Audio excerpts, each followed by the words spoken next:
41장 53절로 57절 제가 읽어보겠습니다. 41장 53절로 57절입니다. 애굽 땅에 7해 풍년이 그치고 요셉의 말과 같이 7해 흉년이 들기 시작하며 각국에는 기근이 있으나 애굽 온 땅에는 식물이 있더니 애굽 온 땅이 주림에 백성이 바로에게 부르짖어 양식을 구하는지라. 바로가 애굽 모든 백성에게 이르되 요셉에게 가서 그가 너희에게 이르는 대로 하라 하니라. 온 지면에 기근이 있음에 요셉이 모든 창고를 열고 애굽 백성에게 팔매 애굽 땅에 기근이 심하며 각국 백성도 양식을 사려고 애굽으로 들어와 요셉에게 이르렀으니 기근이 온 세상에 심함이었더라. 지금 애굽을 중심으로 한 기근이 있을 때 요셉으로 인해서 사람들이 다 이제 기근으로부터 구원을 받습니다. 그러니까 요셉이라고 하는 한 사람으로 인해서 그 시대의 역사가 새롭게 끌려가는 겁니다. 여러분, 한 사람에 의해서 한 시대의 역사는 능히 바로 선다고 하는 그 예를 오늘도 우리는 성경에서 보는 겁니다. 우리는 흔히 이렇게 생각하기가 참 쉬워요. 어떻게 한 사람이 한 시대를 끌어갈 수 있는가? 한 시대의 역사를 뒤바꾸어 놓을 수 있는가? 그런데 실제로 어떻습니까? 가장 최근에도 우리는 그런 예를 보고 있지 않습니까? 가령 예를 들어서 동티모르가 400년 동안의 식민 상태에서 해방이 됐습니다. 독립을 했습니다. 동티모르라고 하는 그 작은 인구 80만 명밖에 안 되는 그 나라가 독립을 하기까지에는 여러 가지 정치적인 국제역학 관계가 있습니다. 그럼에도 불구하고 사나나 구스마우라고 하는 뛰어난 지도자가 있기 때문이라고 하는 것은 아무도 부인 못하잖아요. 만약에 그 80만 명 중에 구스마우라고 하는 한 사람이 없었더라면 동티모르는 독립되지 못할 것입니다. 못했을 것입니다. 한 사람에 의해서 한 민족의 역사가, 한 민족의 운명이 바뀐다고 하는 것은 21세기를 뭉툭에 둔 오늘도 우리는 확인하는 겁니다. 절대 옛날에 성경 속에서만 있었던 일도 아니고 전설 속에서만 있는 일도 아닌 겁니다. 그런데 여러분들 어떻습니까? 독립이 되고 나서 그 민병대들 다 쫓겨나고 나서 그 구스마우라고 하는 분이 동티모르에 이제 입성을 하지 않았습니다. 그리고 그 동티모르 사람들을 그 주정부 마당에 모아놓고 연설하는 모습을 보셨죠. 어떻게 합니까? 그분이 연설을 하는데 거기에 참석한 모든 주민들이 엉엉 울지 않습니까? 꼭 무슨 종교 집회 같아요. 그걸 보면서 참 무서움을 느꼈습니다. 저 구스마우라고 하는 저 한 분이 참 잘하지 않으면 저분 한 분에 의해서 동티모르가 독립될 수 있었지만 또한 저분 한 분 때문에 국민들은 엄청난 고통을 당하겠구나. 여러분들 2차 대전 이후에 아시아, 아프리카에서 많은 나라들이 독립을 했는데 뛰어난 지도자에 의해서 독립한 그 나라들이 바로 그 지도자들 때문에 고통을 다 당했습니다. 한 사람이 역사를 새롭게 할 수도 있지만 그 한 사람에 의해서 모든 사람이 고통을 당할 수도 있어요. 우리도 마찬가지입니다. 내 한 사람의 삶이 모두를 살릴 수도 있고 모두에게 고통이 될 수도 있는 거예요. 그러므로 우리에게 있어서 가장 중요한 문제가 하나 있다고 하면 하나님 앞에서 그리스도인으로 어떻게 나를 바로 세우는가. 내가 바로 서면 하나님께서 나를 통로로 삼아서 하나님께서 역사를 새롭게 하시는 겁니다. 여러분 한번 상상을 해보십시오. 2000년 전에 갈릴리의 낯 높고 기억자도 모르던 베드로가 자신이 그리스도 안에서 바로 서는 그리스도인이 될 때에 자신으로 인해서 인류의 역사가 뒤바뀌어진다고 상상이나 했겠습니까? 그러나 바뀌어졌습니다. 바울이 로마 토굴에서 죽을 때에 자기의 죽음으로 인해서 로마의 역사가 뒤바뀌어진다고 상상했겠습니까? 그러나 바뀌어졌습니다. 우리는 영혼을 사는 사람들이에요. 나 한 사람이 주님 앞에 바로 서면 내 당대에 요셉처럼 인류의 역사가 새로워지는 것을 보지 못한다 할지라도 영혼 속에서 반드시 내가 뿌린 진리의 씨앗에 의해서 한 시대의 역사는 새로워지는 것입니다. 그것을 믿을 때에 우리의 믿음은 위력을 갖기 시작하는 것입니다. 42장 1절이 이렇게 시작이 됩니다. 때에 야곱이 애굽에 곡식이 있음을 보고 아들들에게 이르되 너희는 어찌하여 서로 관망만 하느냐. 가나안 땅에도 기근이 있어요. 그 사람들은 다 지금 가나안을 피해서 애굽으로 양식을 사러 가는데 야곱의 아들이 지금 11명 있지 않습니까? 그런데 11명들은 그저 방관자의 구역만 해요. 분모면 분지 뭐. 그래서 2절 3절이 이렇게 얘기합니다. 야곱이 또 이르되 내가 들은즉 저 애굽에 곡식이 있다 하니 너희는 그리로 가서 거기서 우리를 위하여 사오라. 그리하면 우리가 살고 죽지 아니하리라 하며 요셉의 형 시빈이 애굽에서 곡식을 사려고 내려갔으나 아버지가 닥달을 했습니다. 자, 사람들 다 애굽에 가서 양식 사지 않냐? 너희들도 좀 가서 양식 좀 사오너라. 그 소리를 듣고 난 뒤에 아들들이 마지못해서 살아갔습니다. 그렇다고 하면 왜 이 자식들은, 야곱의 자식들은 이처럼 피동적이고 수동적이고 방관적인 입장에 서 있는가? 그 이유가 4절에 이렇게 밝혀져 있어요. 3절에 보면 요셉의 형 시빈이 애굽에서 곡식을 사려고 내려갔으나 야곱이 요셉의 아우 베냐민을 그 형들과 함께 보내지 아니하였으니 이는 그의 말이 재난이 그에게 미칠까 두렵다 함이었더라. 요셉 사건의 동기가 뭐였습니까? 아버지 야곱이 요셉을 편애한 데서부터 시작이 된 거예요. 그런데 이 아버지는 여전히 편애를 하고 있습니다.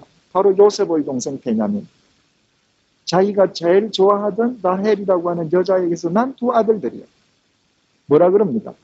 11명이 남아있는데 10명을 애굽에 가서 양식을 사오라고 하면서 베냐민은 못 보내는데 그 이유는 이 아들에게 재난이 미칠까 두려워서 안 보내겠다는 거예요. 그 얘기는 뭐예요? 10명 니네들은 가다 죽어도 좋다는 겁니다. 니네들은 재난 당해도 나는 상관 안 한다는 겁니다. 부모가 어떻게 이렇게 자식을 다룰 수 있어요? 여전히 편애를 하고 있습니다. 그러니 나머지 자식들은 방관자가 될 수밖에 없습니다. 아무리 열심히 일해봐야 칭찬받고 덕받는 것은 한 사람밖에 없어요. 애써살 필요가 없단 말이죠. 그래서 아버지가 가라고 닥달을 하고서야 겨우겨우 그냥 갑니다. 여러분, 만약에 내 자식이 매사에 수동적이고 피동적이고 방관적인 그런 성품이다. 그때 그 자식을 탓하고 그 성품을 교정시켜 주려고 노력하기 전에 내가 자식을 바르게 사랑하고 있는지 나의 사랑을 먼저 점검해야 합니다. 자식의 거의 문제의 99%는 부모로부터 비롯되는 것이란 말이에요. 또 바꾸어 말해서 내가 정말 하나님의 말씀으로 내 자식을 바르게 키운다고 내 나름대로 애썼음에도 불구하고 내 자식이 매사에 소극적이고 방관적이고 기동적이라면 그 성품을 존중해 줄 수 있어요. 그것도 중요하단 말이죠. 왜? 그런 성품도 하나님께서 필요하시기 때문에 주시는 거잖아요. 내 자식이 내가 원하는 성품대로 되는 것이 절대로 하나님 뜻은 아니지 않습니다. 그러나 이 야곱의 자식들은 야곱의 편애로 인해서 이처럼 방관자적인 사람들로 바뀌어져 가는데 5절 말씀을 봅니다. 이스라엘의 아들들이, 이스라엘이 누구죠? 야곱입니다. 야곱의 새 이름이에요. 이스라엘의 아들들이 양식 사러 간 자 중에 있으니 가나안 땅에 기근이 있었다. 양식 사러 간 자 중에 있었다. 중에 그 공표를 한번 해봅시다. 양식 사러 간 자 중에 있었다. 양식을 사러 간 사람들이 총리를 만나기 위해서 길게 대열을 서 있는데 그 대열 중에 요셉의 형들이 서 있습니다. 그 대열 중에. 그 대열에 사실 서 있을 필요가 있습니까? 없습니까? 없습니다. 왜? 총리의 형들이기 때문에. 그런데 왜 거기에 서 있어요? 모르기 때문에. 알아야 될 것을 모르기 때문에 그 자리에 지금 서 있는 겁니다. 또 6절 말씀 보니까 때에 요셉이 나라의 총리로서 그 땅 모든 백성에게 팔더니 요셉의 형들이 와서 그 앞에서 땅에 엎드려 절하매 요셉이 보고 형들인 줄 아나 모르는 채 했다. 자, 형들이 가서 요셉에게 엎드려서 절을 하고 있습니다. 그럼에도 불구하고 상대가 누군지 모르죠. 그죠? 상대가 알면 이런 과정이 다 필요 없는 겁니다. 그죠? 우리는 이 짧은 구절에서 두 가지를 생각할 수 있어요. 인간에게 완전 범죄는 없습니다. 이들은 어떻게 했죠? 요셉을 팔아먹었습니다. 그리고 요셉의 옷을 돌에 찢어서 짐승의 피를 묻힌 다음에 요셉이 짐승에게 찢겨서 죽었다고 아버지에게 거짓말을 했습니다. 그리고 그들은 그 거짓말이 완전 무결하게 통했다고 생각을 한 겁니다. 그런데 그들이 팔았던 장 본인이 지금 자기 앞에 있는 겁니다. 자기만 모르고 있는 겁니다. 여러분, 흔히들 사람들 무슨 이런 범죄 이런 거 있을 때 완전 범죄라는 얘기를 쓰지 않습니까? 그 완전 범죄라는 말을 쓸 때에 뭐가 배제되어 있는 거예요? 하나님이 배제되어 있는 거예요. 인간끼리는 완전 범죄가 있을 수 있습니다. 그러나 하나님 앞에서는 완전 범죄가 있을 수 없습니다. 그걸 안다면 요셉의 형들처럼 어리석은 짓을 할 수는 없죠. 뒤에 가서 다시 한번 보십시다. 두 번째로 우리가 이 구절에서 다시 생각할 수 있는 것은 바로 상대가 누구인지도 모르고 엎드려 있는 이 요셉의 형들의 모습이 하나님 앞에서 우리 모습 아니냐 이거예요. 하나님 앞에서 우리가 엎드리기는 엎드립니다. 하나님을 찾아갑니다. 그럼에도 불구하고 하나님을 잘 모른단 말이죠. 하나님을 잘 모를 때에 엎드려 있긴 엎드려 있지만 하나님의 관계가 형성되지 않는다.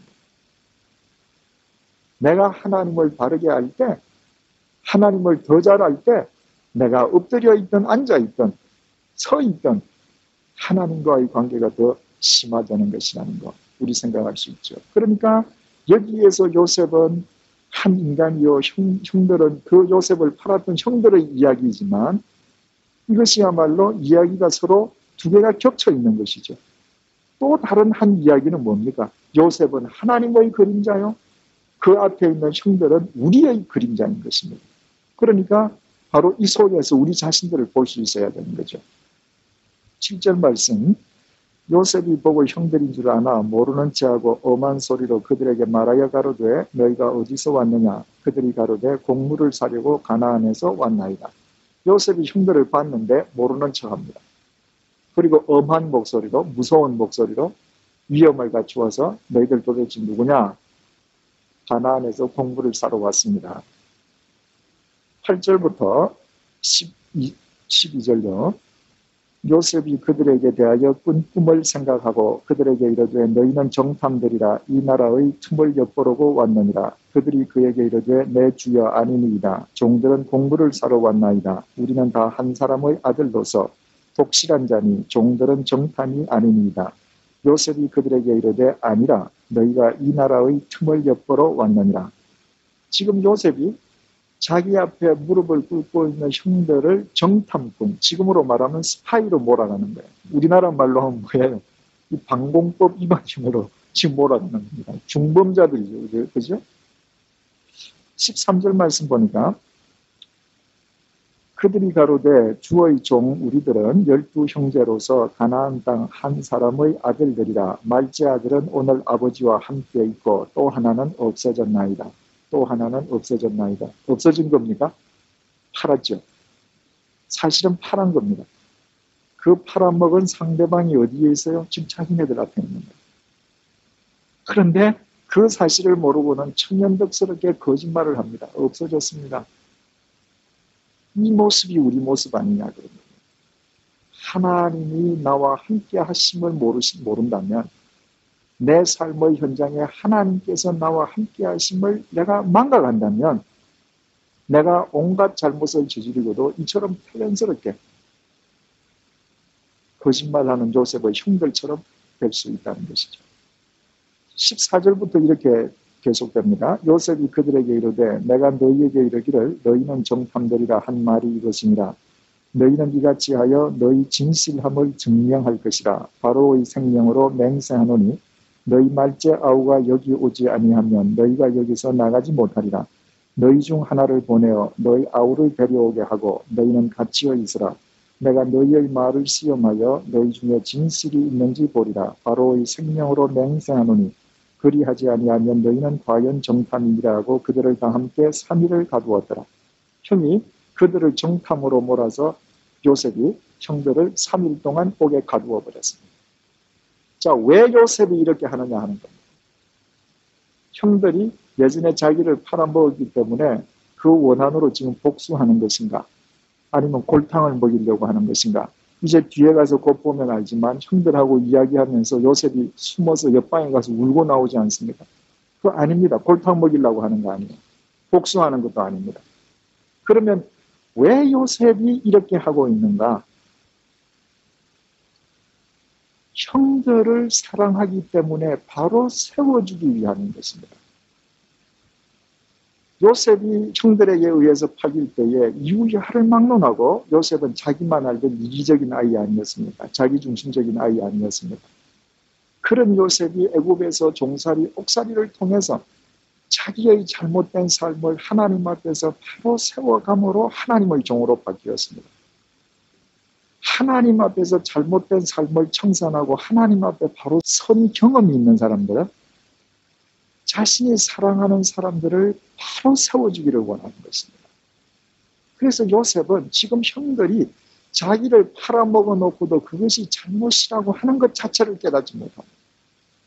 잘못했다는 그 사실 자체를 망각하고 사는 것입니다. 그런 사람들은 또 잘못합니다. 똑같은 잘못이 또 반복됩니다. 그렇기 때문에 그 형들에게 무엇이 잘못되었는지 하나님 앞에서 자신이 바로 섰던 것처럼 형들을 바로 세워주기를 원합니다. 자, 사흘 동안 이들이 갇혀 있으면서 별의별 생각 다 했겠죠. 자기들이 동생을 애굽에 팔아먹었던 바로 그 애굽의 감옥에 있는 것입니다.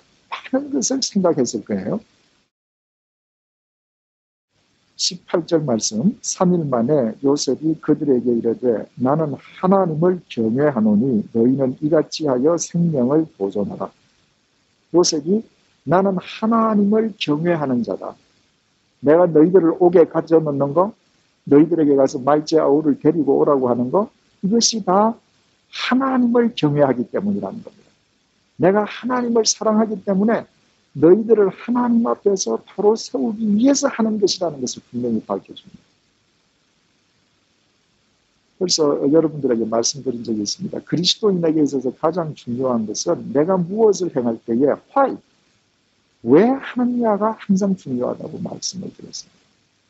지금 요셉은 형들을 바로 세우기 위해서 감옥에도 가둬놓고 그들에게 말째 아우를 데려오게끔 여러 가지를 지금 요구하고 있는데 그 모든 것이 하나님을 위해서 하나님 앞에서 바로 세우기 위함임을 분명히 밝히고 있습니다.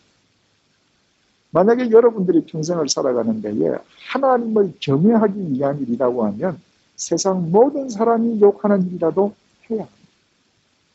그러나 세상 모든 사람들이 박수치는 일이라 할지라도 하나님을 경외하는 일과 무관하다면 그 일을 털어버릴 수 있습니다. 요셉은 분명히 하나님을 경외하기 때문에 믿음으로 이 일을 합니다. 뭘 요구하는가? 19절 너희가 독실한 자이면 너희 형제 중 한 사람만 그 옥에 갇히게 하고 너희는 곡식을 가지고 가서 너희 집들의 주림을 구하고 너희 말째 아우를 내게로 데리고 오라. 그리하면 너희 말이 진실함이 되고 너희가 죽지 아니하리라. 그들이 그대로 한다. 요구 조건이 뭐냐? 한 사람만 인질로 남고 너희들이 가서 말째 아우 베냐민을 데리고 오라는 것입니다. 왜 하필 베냐민을 요구합니까? 자기하고 같은 엄마 뱃속에서 태어나서 가장 사랑하기 때문에 보고 싶어서 그렇습니다. 그렇다면 이 이후에 자기가 어차피 아버지하고 형제들 다 모실 생각하고 있는데 그때 보면 돼요. 이렇게 하는 이유는 뭐죠? 아버지를 위해서입니다. 아버지도 하나님 앞에서 바로 서야 해요. 모든 문제가 요셉 자기를 편애함으로 베냐민을 편애함으로 문제가 생깁니다. 그런데 그 아버지는 아직도 자식들을 편애하고 있습니다. 그 베냐민을 데리고 오라는 것입니다. 그런 과정을 통해서 내 아버지도 하나님 앞에서 이 부분만큼은 하나님과 바른 관계를 맺기를 원하는 것입니다. 21절 그들이 서로 말하되 우리가 아우의 일로 인하여 범죄하였도다.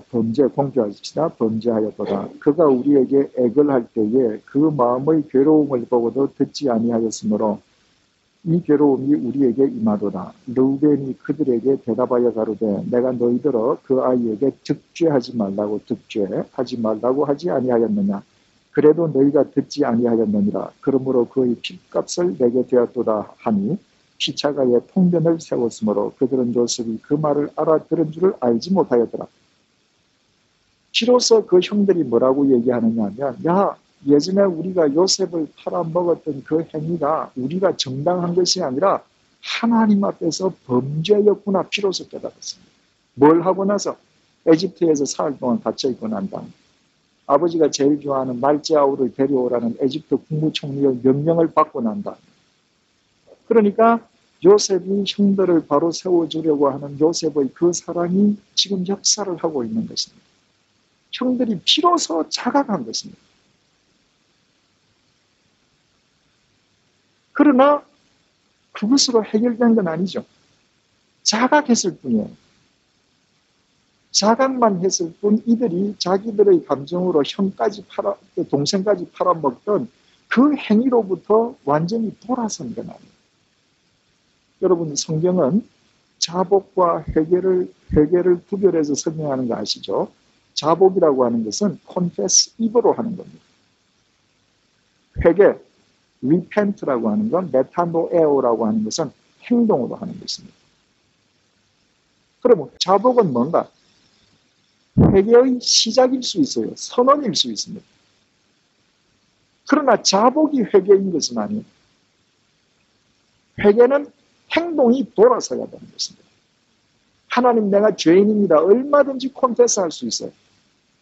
그러나 내 행동이 거기서 돌아서지 아니하면 나는 리펜트한 게 아닙니다.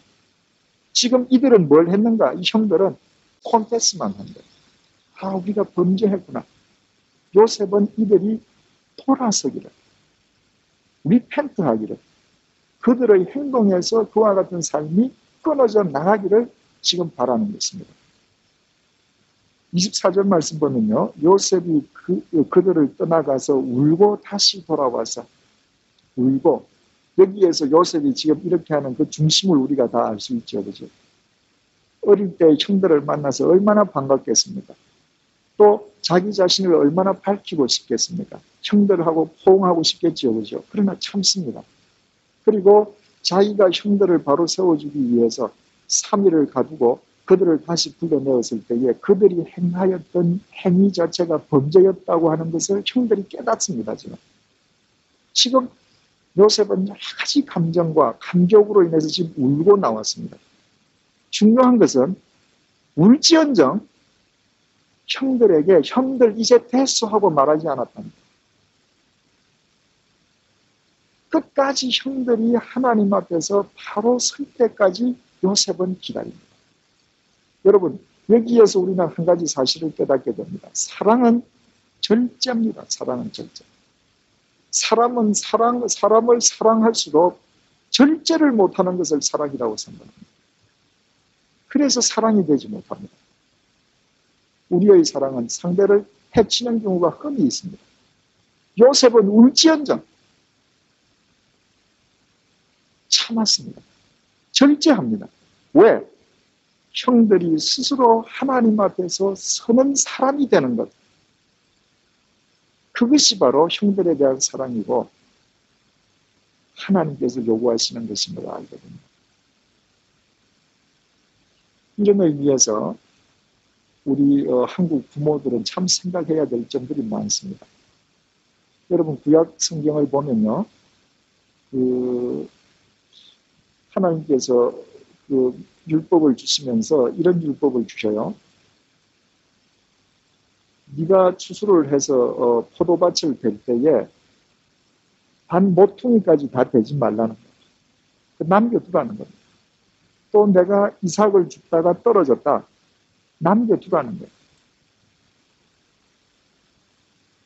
길을 가다가 누가 가서 배고픈 사람이 포도를 따먹는가 주라는 거예요. 그러니까 모퉁이에 있는 거 떨어진 거 이거는 주인 네가 간섭하지 말고 누가 오든지 먹도록 주라는 겁니다. 단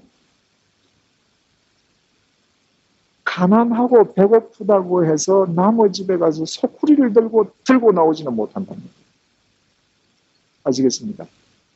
이것이 하나님의 법입니다. 네가 정말 배고프냐 어려우냐 남의 집 포도원에 가서 네 배부르도록 한 끼 먹어라. 거기에 모퉁이에 덜 된 거 떨어진 이삭 들고 가라. 그러나 소쿠리를 들고 가서 하지는 못한다는 거예요. 소쿠리를 들고 가서 남의 집에 가서 매번 그냥 퍼오면 뭐가 됩니까? 거지가 되죠. 하나님께서는 우리를 거지로 만드시지 않습니다. 네가 홀로 설 때까지 필요할 때 남의 집에 가서 먹으라는 거예요. 나무 농장에 가서 먹으라는 것입니다. 그러나 너의 목적은 너도 네 밭을 남에게 공개하는 홀로 서는 사람이 되어야 된다는 것입니다. 이것이 하나님의 우리에 대한 사랑입니다. 그렇다면 우리도 우리 자식들을 사랑하는 최고의 사랑은 그 자식들이 스스로 서는 법을 가르쳐줘야 합니다. 이 불합화나 서구의 부모들은 고등학교 졸업하면 내보내버리고 해서 그 부모와 자식 간의 관계가 단절되는 것도 참 문제지만 한국 부모들처럼 결혼 장가 가는 데에 돈도 다 부모가 되어주기 때문에 그 부모 결혼한 다음에도 부모가 끊임없이 간섭하는 것도 문제입니다. 그래서 이런 나라에서 부모가 빨리 자식을 독립시켜주는 이 서구 사회에서는 부모 자식 간의 사랑이 그저 단절되거나 식어 있을 뿐이지 부모에 대한 정어는 없습니다. 근데 한국의 경우는 어때? 자식들이 전부 다 부모에 대한 애와 정을 다 갖고 있습니다. 사랑을 갖고 있는 동시에 정오를 갖고 있어요. 끊임없이 간섭합니다. 끊임없이 홀로 서는 것을 방해합니다. 간섭한단 말이에요. 요셉처럼 내가 울지언정 이를 악물고 내 자식을 홀로 서게 할 때는 홀로 세우는 자들이고 사랑은 절제하는 겁니다. 그때 하나님께서 그를 통해서 역사하실 수 있는 공간이 생기는 것인데 내가 절제를 못하고 끝까지 잡고 있으면 하나님께서 역사를 못하시는 거예요. 그래서 예전에 그 창세기 3장 볼 때도 말씀드렸습니다만 하릴 지브란이 그 시를 쓰면서 뭐라고 그래? 그 궁수가 활을 쏠 때에 정말 멀리 날아간 화살이 활을 쏜 궁수에게 기쁨이 되듯이 네 자식을 멀리 보내라는 겁니다. 이건 지리적인 관계가 아닙니다. 네 마음에서 독립시켜주라는 거예요. 그래야지 그 자식에게 신의 손길의 여지가 생긴다. 우리가 하여튼 깊이 우리 한국 부모들 생각해 봐야 되는 문제인 것 같아요. 그러니까 이 고리가 끊어지지 않기 때문에 자식들이 크면서 나는 부모가 되면 저러지 말아야지 하면서도 그 부모 밑에서 그렇게 크기 때문에 그대로 합니다. 이 자식이 부모 되면 또 그대로 해. 이게 고리가 안 끊어지는 거죠. 34절로 요셉이 그들을 떠나가서 울고 다시 돌아와서 그들과 말하다가 그들 중에서 시몬을 취하여 그들의 목전에서 결박하고 지금 10명의 형제 중에서 요셉이 시몬을 인질로 잡았습니다. 왜 하필 시몬인가? 시몬이라고 하는 이 사람의 이름의 뜻이 뭐냐 하면 들으신다는 겁니다. 하나님께서 나를 들으신다는 뜻으로 지어준 이름이 시몬입니다. 요셉이 그거 알잖아요. 시몬을 인질로 둔다고 하는 것은 하나님 요셉의 심정입니다. 신앙 고백입니다. 하나님 내가 내 형들을 바로 세우려고 하는 내 사랑의 행위를 하나님께서 들어주실 줄로 믿습니다. 요셉의 신앙 고백입니다. 내가 정말 한 사람을 중심으로 사랑해서 그 사람을 바로 세워주기를 내 중심으로 내가 원하고 행동한다면 하나님께서 들어주실 줄로 우리는 믿고 행동하면서 사는 것입니다. 왜? 우리 하나님은 살아계시기 때문인 거죠. 25절 명하여 곡물을 그 그릇에 채우게 하고 각인의 돈은 그 자루에 도로 넣게 하고 또 길양식을 그들에게 주게 하니 그대로 행하였다. 자, 보십시오. 돈을 가지고 와서 곡식을 사니까 곡물을 그릇에 자루에 채워주는 건 당연하죠. 그죠? 그런데 요셉이 받았던 돈을 자루 속에 도로 넣어주게 했습니다. 그 다음에 길양식, 길에 가면서 걸어가야 할 테니까 한참 며칠을 걸어가야 될 테니까 걸어가는 데에 필요한 길양식도 담아줬습니다. 그러면 그 자루 속에 들어있는 돈과 과외로 주어진 길양식은 뭐예요? 요셉의 사랑의 증표입니다. 은혜입니다. 요셉이 베풀어주는 은혜예요. 그렇죠? 그러니까 요셉이 비록 형들을 바로 세우기 위해서 지금 형들을 인질로 잡고 베냐민 데려오라 하고 이렇게 하긴 하지만 그러나 형들 나는 당신을 사랑합니다라는 요셉의 사랑의 고백의 증표입니다. 그런데 26절 그들이 곡식을 나귀에 싣고 그곳을 떠났더니 한 사람이 객점에서 나귀에게 먹이를 주려고 자루를 풀고 본즉 그 돈이 자루 아구에 있는지라 그가 그 형제들에게 고하되 내 돈을 도로 넣었도다 보라 자루 속에 있도다. 이에 그들이 혼이 나서 떨며 서로 돌아보며 말하되 하나님이 어찌하여 우리에게 이 일을 행하셨는고. 지금 10명이 갔다가 1명이 인질로 잡혔으니까 9명 아닙니까? 그런데 9명 중에서 1명이 주막에서 자루를 풀어봤는데 돈이 들어있단 말이죠. 요셉의 사랑의 정표를 보고 혼이 빠지고 지금 놀랐습니다. 이게 도대체 무슨 일인가? 가나안 땅에 도착해서 아버지를 만나서 아버지에게 있었던 일을 다 이야기했습니다. 그리고 자루를 다 풀어냅니다. 35절요. 각기 자루를 쏟고 본즉 각인의 돈 뭉치가 그 자루 속에 있는지라 그들과 그 아비가 돈 뭉치를 보고 다 두려워했다. 다 지금 벌벌 떨었습니다. 왜 떨어요? 국무총리가 누구인지를 모르기 때문에. 그가 누구인지를 모를 때에 그가 넣어준 사랑의 증표가 두려움의 원인밖에 안 됩니다. 여러분, 이 형들의 모습이 또 우리들의 모습이란 말이죠. 우리가 하나님을 바로 알지 못하면 하나님께서 나와 함께 하신다는 것 자체가 두려움의 원인이 되는 거예요. 내 하나님 아버지를 내가 바르게 알고 하나님과 바른 관계를 맺어가면 하나님께서 나와 함께 하신다는 것보다 더 다이나믹한 삶이 어디 있겠습니까? 그런데 하나님을 잘 모르면 하나님께서 나와 함께 하시고 나를 보고 계신다는 것 자체가 두려움의 원인밖에 안 돼요. 하나님의 의식이 안 돼야 속이 편해지는 것이죠. 36절로 그 아비 야곱이 그들에게 이르되 너희가 나로 나의 자식들을 잃게 하도다. 요셉도 없어졌고 시몬도 없어졌거늘 베냐민을 또 빼앗아 가고자 하니 이는 다 나를 해롭게 함이로다. 르우벤은 장자입니다. 르우벤이 아비에게 고하여 가로되 내가 그를 아버지께로 데리고 오지 아니하거든 나의 두 아들을 죽이소서.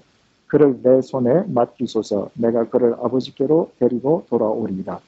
자, 이 장자가 아버지에게 뭐라고 얘기하느냐 하면 베냐민을 데리고 가야 되는데 만약에 베냐민이 돌아오지 않으면 내 자식들을 죽이소서 이렇게 얘기했습니다. 그러니까 아주 대단한 결단이고 아주 멋진 헌신의 이야기인 것 같습니다. 그런데 이건 뒤에 가서 이 말의 허시를 한번 따져보기로 하고 지금 베냐민을 보내어야 될 때에 38절에 야곱이 이렇게 얘기합니다. 야곱이 가로되 내 아들은 너희와 함께 내려가지 못하리니 그의 형은 죽고 다만 그만 남았음이니라. 만일 너희 행하는 길에서 재난이 그 몸에 미치면 너희가 나의 흰머리로 슬피 음부로 내려가게 함이 되리라. 여전히 야곱에게 있어서 아들은 베냐민밖에 없습니다. 나머지 아들은 아들 축에 못 듭니다. 그러니까 지금 야곱이 결단을 해야 되지 않습니까? 이 야곱이 자기 베냐민만을 편애하는 이 삶을 청산해야 문제가 해결이 되는 겁니다. 그런데 결단해야 될 야곱이 결단하지 아니하니까 문제가 해결됩니까? 해결 안 됩니다. 문제는 잠복되어 있을 겁니다. 여러분, 문제의 잠복은 절대로 문제의 해결이 아닙니다. 그것은 언젠가는 또 터집니다. 고름은 아무리 두어도 살이 되지 않습니다. 고름은 고름으로 터지는 거예요. 그래서 43장 1절이 금방 이렇게 시작하잖아요. 그 땅에 기근이 심하고 그들이 애굽에서 가져온 곡식을 다 먹으며 그 아비가 그들에게 이르되 다시 가서 우리를 위하여 양식을 조금 사라. 문제가 해결이 안 됐단 말입니다. 문제가 더 심각해졌습니다. 그래서 야곱이 자식들에게 자, 애굽에 가서 다시 양식을 좀 사와라. 그랬더니 3절부터 유다가 아버지에게 말하자면 중심을 다한 충언을 하기 시작하는 것입니다. 그리고 8절에서 이렇게 얘기합니다. 유다가 아비 이스라엘에게 이르되 저 아이를 나와 함께 보내시면 우리가 곧 가리니 그러면 우리와 아버지와 우리 어린 것들이 다 살고 죽지 아니하리이다. 내가 그의 몸을 담보하오리니 아버지께서 내 손으로 그를 물으소서. 내가 만일 그를 아버지께 데려다가 아버지 앞에 두지 아니하면 내가 영원히 죄를 지리이다. 우리가 지체하지 아니하였다면 벌써 2번 갔다 왔으리이다. 루벤은 아까 뭐라고 그랬죠? 베냐민이 안 오면 누구를 죽이라고? 자기 자식을 죽이라고. 유다는 누구를 죽이라고? 자기에게 죽이라고. 유다는 자기 생명을 걸었어요. 이게 루벤과의 차이예요. 루벤은 언제 자기 자식을 죽이라고 얘기를 했습니다. 도착하는 날. 다시 떠나는 날이 아니에요. 도착하는 날은 멋지게 말을 했습니다. 아버지, 베냐민을 안 데려오면 내 자식 죽이소서. 그런데 떠나는 날 루벤은 입 딱 다물고 있어요. 말 안 합니다. 요셉을 구덩이에 넣을 때도 그랬죠. 그죠? 루벤이 말은 멋지게 했지만 형들이 구덩이에 넣을 때는 현장을 슬며시 빠지고 도망가고 있었습니다. 그리고 다 상황이 끝난 뒤에 와서 니네들 어떻게 했냐. 아까도 그런 얘기 또 나오지 않습니까? 그죠? 루벤이 도착한 날은 떠나는 날이 아니니까 멋지게 이야기를 했는데 막상 떠나는 날이 되니까 루벤은 딱 입 닫고 있습니다. 그리고 유다가 나섰는데 유다는 뭘 그랬는가? 자기 생명을 걸었다. 그러니까 루벤과 유다의 차이를 우리는 확실히 알 수 있습니다. 어떻게 내 자식의 생명을 걸 수가 있어요? 걸려면 내 생명을 걸어야죠. 그 남편을 외국에서 잃었던 어떤 분의 이야기예요. 남편을 잃었는데 장례식을 치르고 이제 오고 뭐 다 하는 그 과정에서 여러 사람들이 와서 이제 위로를 하는 겁니다. 남편이 오래 투병을 하다가 죽었는데 아니 그렇게 오래 아프면 왜 좀 연락 안 했냐. 아 그러면 뭐 어디도 좋은 약이 뭐도 좋은 약이 있는데 그런데 하나도 그게 위로가 안 되더라는 거예요. 그런데 누구에게서 큰 위로를 받았는가?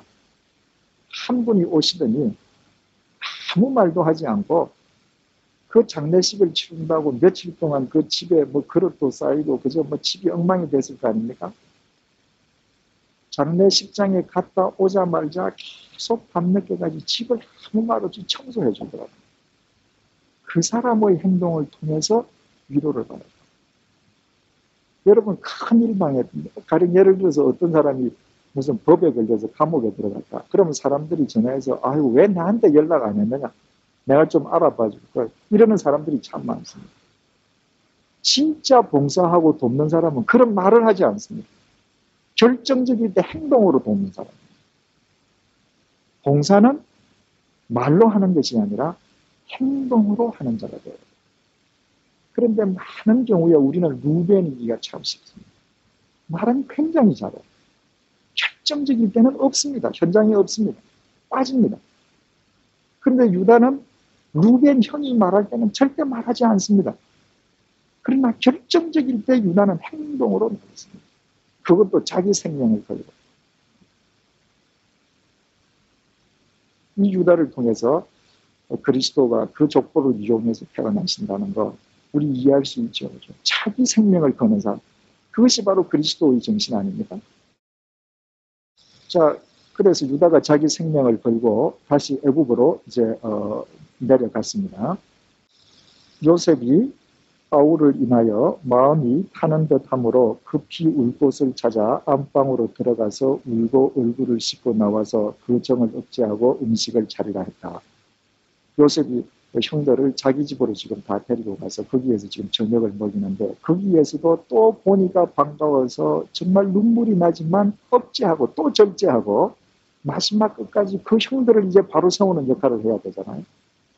그러니까 아버지는 그 유다의 말을 듣고서 허락을 했습니다. 베냐민을 데리고 가라. 그런데 그 아버지가 베냐민을 데리고 가라고 유다의 말을 듣고서 허락하는 그 동기가 14절에 이렇게 나와 있어요. 전능하신 하나님께서 그 사람 앞에서 너희에게 은혜를 베푸사 그 사람으로 너희 다른 형제와 베냐민을 돌려보내게 하시기를 원하노라. 내가 자식을 잃게 되면 이르리라. 아까하고는 완전히 달라졌죠. 아까는 그 자식이 없으면 못 사는데 이제는 잃게 되면 이르리라. 에스도하고 똑같습니다. 죽으면 죽으리라. 이것이 어떻게 가능했는가? 하나님, 전능하신 하나님을 바라봄으로써 비로소 편애의 사슬을 끊었습니다. 그렇다. 하나님께서 함께 하시면 하나님을 믿음으로 베냐민을 내려보내는 겁니다. 여러분, 우리가 이 부모로서 자식에게 무슨 문제가 있을 때에 우리가 늘 착각하는 게 하나 있어요. 내 자식을 이 세상에서 내가 제일 사랑한다고 착각합니다. 그 착각이 문제를 거슬려요. 내가 제일 사랑합니까? 아닙니다. 누가 더 사랑해요? 그 자식을 창조하신 하나님이 그 자식을 더 사랑합니다. 지금 야곱이 이것을 깨닫고 비로소 자식을 내가 잃으면 잃으리라. 하나님께서 데려가셔도 하나님 뜻이므로 내가 하나님 믿고 내어보내겠다. 야곱은 해결이 되지 않았습니까? 이제 형들이 요셉에게 왔단 말이죠. 요셉은 눈물을 흘리고 울면서 이제 다시 그 형들을 바로 세우는 역할을 합니다. 33절 말씀 보니까요. 그들이 요셉의 앞에 앉되 그 장유의 차서대로 앉히움 받으니 그들이 서로 이상히 여겼더라. 요셉이 자기 식물로 그들에게 주되 베냐민에게는 다른 사람보다 5배나 주매 그들이 마시며 요셉과 함께 즐거워하였더라. 형들에게 전부 다 나이 순서대로 자리에 앉혀놓고 밥을 주는데 제일 막내 베냐민에게는 음식을 5배나 더 주세요. 이거 다 먹습니까? 못 먹어요. 근데 왜 5배를 줍니까? 자기하고 동복 형제이기 때문에 친해서 편애하려고? 그거 아니잖아요. 그죠? 지금 형들이 뭘 극복하기를 원하는 거예요. 아버지가 편애한 건 아버지의 잘못이지만 아버지가 편애한다고 해서 동생을 팔아먹은 건 누구 잘못이에요? 그건 형들 잘못이죠. 내 형제들이 10명이 있는데 10명 형제 중에 한 명에게 나보다 많은 5배의 몫이 돌아가더라도 너희들은 수용할 수 있어야 된다는 거예요. 이것이 다음 주일날 마지막 시간에 우리 보겠습니다만 하나님의 절대 주권입니다. 얼마 전에도 말씀드렸습니다만 나하고 같이 학교를 다닐 때 나보다 성적도 나쁘고 나보다 훨씬 못났던 사람이 사회에 나와서 나보다 윗자리에 있는 거 받아들일 수 있어야 합니다. 왜? 위에 있는 그를 통해서 하나님께서 이루시는 일과 밑에 있는 나를 통해서 이루시는 일이 틀리거든요. 다 절대적인 가치가 있는 거예요. 그런데 하나님께서 행하시는 이 절대 주권을 우리가 받아들이지 못한다면 내가 구원을 받을 수가 없습니다. 나같이 형편없는 자가 구원받았다고 하는 것이 하나님의 절대 주권이잖아요. 내가 너를 사랑한다. 주님께서 찍으셔서 구원받는 거잖아요. 그때는 절대 주권을 인정하고 타인이 나보다 조금 상대적으로 잘 되는 그 하나님의 절대 주권을 인정 못한다. 하나님과 바른 관계가 형성될 수 없잖아요. 그 요셉은 지금 5배를 더 줘봅니다. 그런데 형들이 불만합니까? 안 합니다. 형들이 바뀌어져 가는 거예요. 44장에 보면 형들에게 다 공물을 줍니다. 자루를 줍니다. 그때 요셉이 자기 부하에게 명령을 내서 자기가 쓰는 아끼는 금잔을 베냐민의 자루 속에 몰래 집어넣었습니다. 그리고 형들이 가나안을 향해서 이제 형제들이 떠났는데 군사들이 출동을 해서 다 둘러쌉니다. 니네들이 국무총리한테 사랑을 받고도 국무총리의 금잔을 도둑질 해놨다는 겁니다. 그래서 형제들이 9절에서 이렇게 얘기합니다. 종들 중 위에서 발견되든지 그는 죽을 것이요 우리는 우리 주의 종이 되리라. 자기들은 그 금잔이 들어갔다고 하는 것은 상상을 못하니까 누구든지 훔친 자루가 나온 그 주인은 아예 죽을 것이고 잔이 나온다면 나머지 형제는 다 국무총리의 종이 되겠다는 겁니다. 그랬더니 그 병사가 이렇게 얘기합니다. 그가 가로되 10절 그러면 너희 말과 같이 하리라. 그것이 유익에서든지 발견되면 그는 우리 종이 될 것이요 너희에게는 책망이 없으리라. 형제들은 발견된 자는 죽고 나머지는 종이 되겠습니다. 그랬는데 병사는 요셉을 대신한 병사는 뭐라고 했느냐면 그 잔이 나온 사람 그 사람만 종이 되고 나머지는 다 집에 가도 좋다. 그리고 수색을 했습니다. 결과가 어떻게 됐냐면 12절입니다. 그가 나이 많은 자에게서부터 시작하여 나이 적은 자에게까지 수탐하며 잔이 베냐민의 자루에서 발견된지라. 그들이 옷을 찢고 각기 짐을 나기 위해 싣고 성으로 돌아오니라.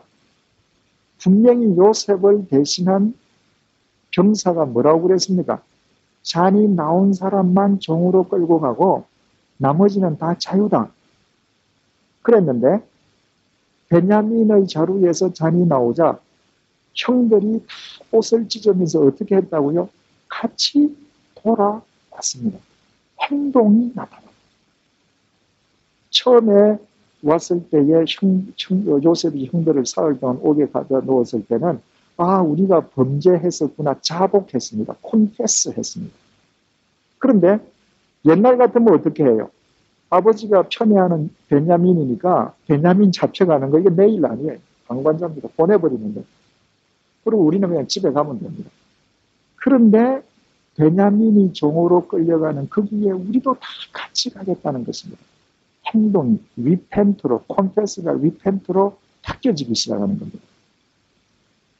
14절 유다와 그 형제들이 요셉의 집에 이르니 요셉이 오히려 그곳에 있는지라 그 앞 땅에 엎드리니 요셉이 그들에게 이르되 너희가 어찌하여 이런 일을 행하였느냐 나 같은 사람이 점 잘 칠 줄을 너희가 알지 못하느냐.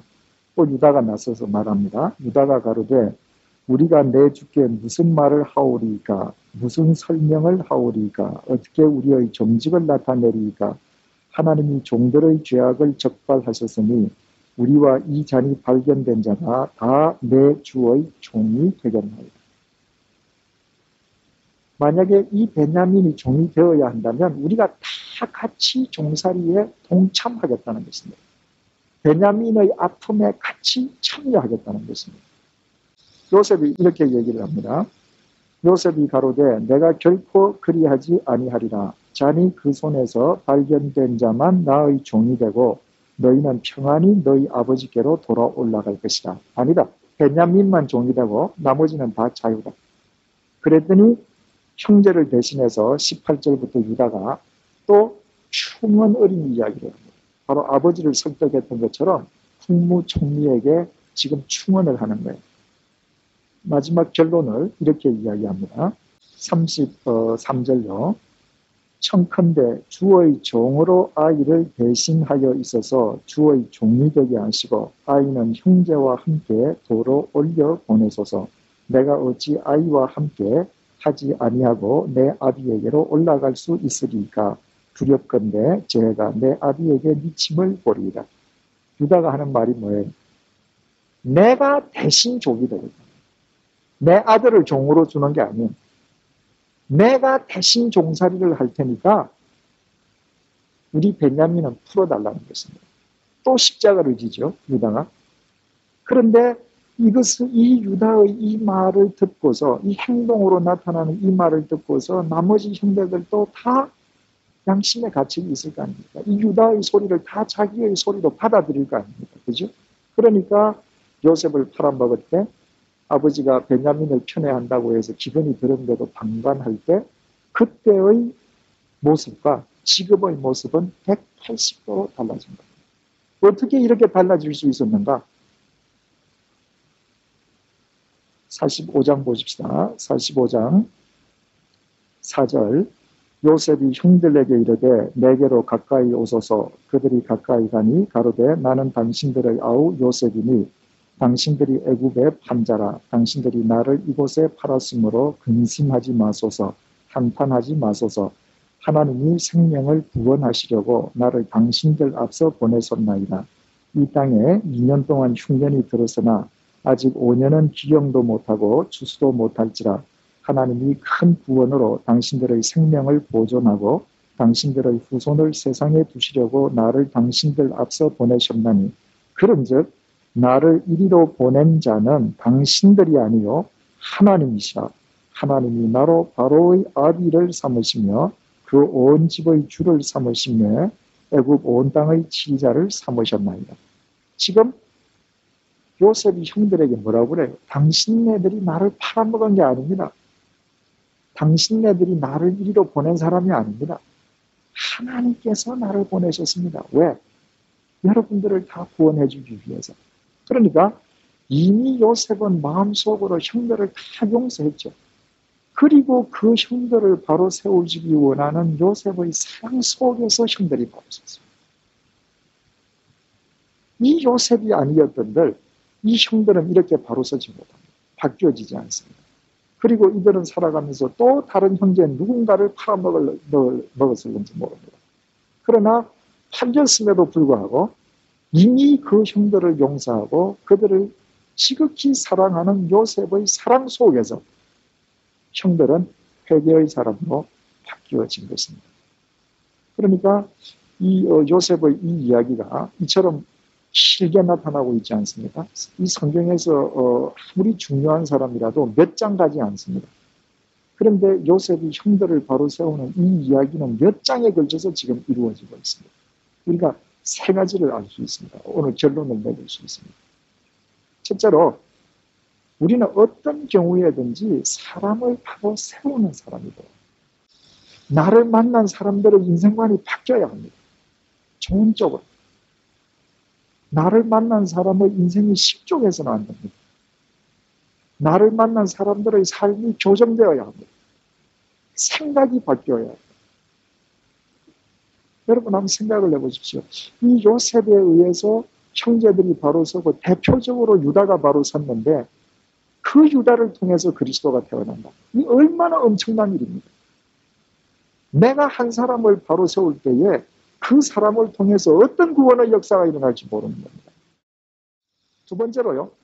우리가 이 이야기를 통해서 알 수 있는 것은 사랑의 궁극적인 목표는 사람을 바로 세우는 것이고 사람을 바로 세우는 것은 사랑으로만 가능하다는 것입니다. 사랑이 없는 비판과 비난으로는 절대로 사람이 바로 서지 않습니다. 사랑의 궁극적인 목표는 바로 세우는 것이고 바로 세우는 것은 사랑으로만 가능하다. 그러면 왜 하나님이 사랑의 하나님이고 공의의 하나님이신지 알게 됩니다. 여러분, 하나님께서는 사랑의 하나님이시기 때문에 궁극적으로 우리를 의롭게 세워주시기 원하시는 겁니다. 그런데 우리를 의롭게 세워주시는 그분의 의로움은 사랑 없이는 안 됩니다.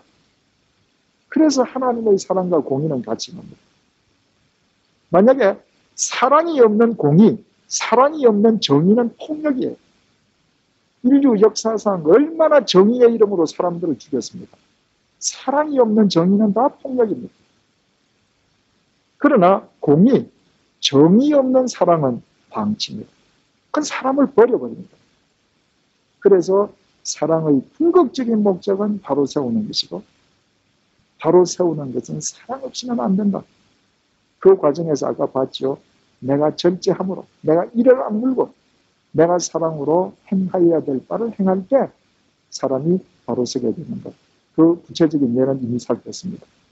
마지막으로 우리가 여기에서 또 하나 더 깨달을 수 있는 것은 이 요셉은 바로 하나님의 그림자라는 것입니다. 요셉은 이미 자기를 팔아먹은 형들을 다 용서했잖아요. 당신들이 팔은 거 아닙니다. 당신들이 보낸 거 아닙니다. 주님께서는 이미 우리 죄를 다 용서하셨어요. 그리고 바로 서라는 겁니다. 이제부터 콘페스가 아니라 네 삶으로 리펜터의 삶을 살라는 것입니다. 그리고 주님께서 요셉이 형들이 바로 서가는 그 과정을 울면서 기다리듯이 하나님께서 또 때로는 우리가 바로 서는 것을 눈물 흘리는 심정으로 기다리십니다. 이 요셉의 형들이 어떻게 바로 설 수 있었는가? 요셉의 사랑으로 인해서 바로 세워지지 않습니까? 하나님께서 그 사랑으로 우리와 함께 하시기 때문에 그분의 공의가 요구하는 대로 우리는 바로 설 수 있는 겁니다. 지금 여기 15절 보니까요. 요셉이 또 형들과 입맞추며 안고 우니 형들이 그제야 요셉과 말하노라. 정말 요셉의 사랑에 의해서 요셉의 형들이 바로 서게 되었을 때 이 요셉과 형들의 관계가 비로소 해결이 되고 그 다음에 요셉이 에집트의 국무총리로 갖고 있는 그 모든 혜택이 누구의 혜택이 됐습니까? 다 형들의 혜택이 됐습니다. 다 형들이 이제는 다 에집트로 가서 다음 주일날 보겠습니다만 에집트로 가서 요셉과 똑같은 삶을 살았습니다. 뭐가 되고 나니까? 바른 관계가 형성되고 나니까.